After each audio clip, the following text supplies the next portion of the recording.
আসসালামু আলাইকুম। কি অবস্থা সবার? সবাই কেমন আছেন? আলহামদুলিল্লাহ আমি অনেক বেশি ভালো আছি। কেমন যেন সন্ধ্যা হলে খুব বেশি ক্ষুধা লেগে যায়। তো ক্ষুধা লেগে যাওয়া মাত্র ওই উঠে গেলাম খাবার রেডি করার জন্য। তো সর্বপ্রথমে হচ্ছে ফ্রিজ থেকে গোশ বের করে নিচ্ছি। মুরগির গোশ আমার অনেক বেশি পছন্দ, অনেক বেশি প্রিয়। আমি একে একে কাজ করে মরতেছি, আরও হচ্ছে দিয়ে খাইতেছিল। তো আমি শুধু বলতেছিলাম যে বোন রুটি বানায় দিয়ে, আমার অনেক ক্ষুধা লাগছে। তো বলা মাত্রই শুরু করে দিল ওর কাজ। মানে আমার বোনটা যে কত যে লক্ষ্মী, মানে আসলে এটা আর কি বলবো, অনেকবার বলা হয়েছে। তো ভিডিও প্রমাণ সহকারে দেখেন যে ও কতটা লক্ষ্মী। জাস্ট আমি একবার বলছি যে আমার ক্ষুধা লাগছে, রুটি বানাই দেবো, দেখেন সাথে সাথে হাজির। কত সুন্দর করে রুটি বানাইতেছে দেখেন। ছোট বোনটা এদিক রুটি বানাচ্ছে, আমি হচ্ছে গোশ রেডি করতেছি।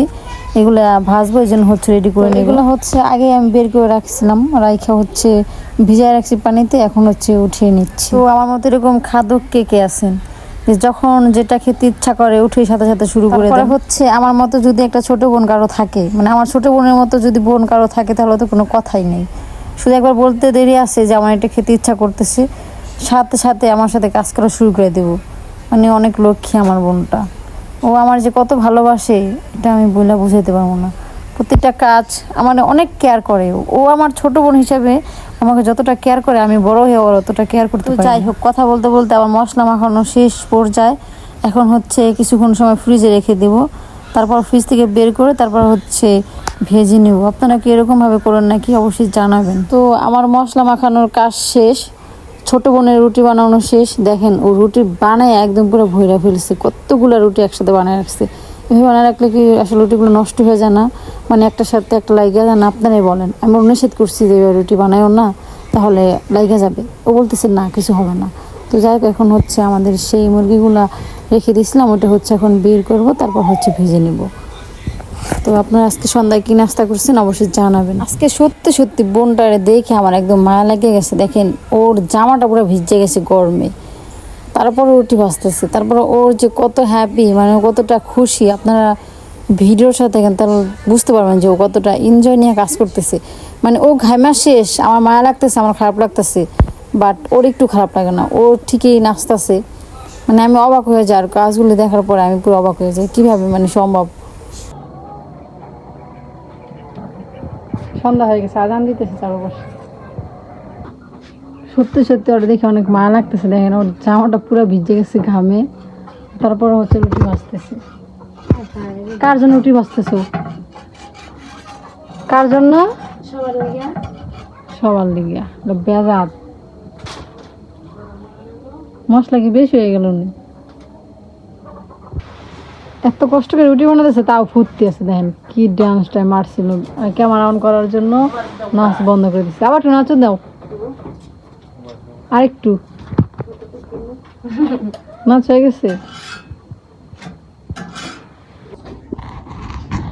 আমি যখন রুটি বানাই তখন ও আমাকে অনেক হেল্প করে, বাট ও আজকে রুটি বানাইছে, ওরা আমি একটু হেল্প করতে পারি নাই। বোনটা আমার অনেক লক্ষ্মী, দেন ঘামাই পুরো ভিজে গেছি, তাও মনে অনেক ফুর্তি। না রে, এদিক টাকা তো একটু হাসি দে।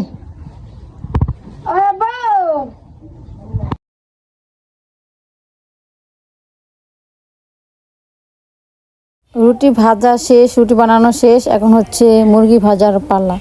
তো আমার মতো মুরগি কে কে পছন্দ করেন অবশ্যই জানাবেন। সব দিয়ালা, আচ্ছা চারটা দিয়ে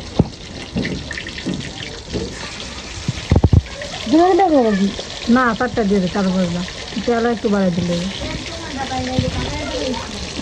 আরেকটা দে। অতিরিক্ত কি করছি? অতিরিক্ত মশলা দিত।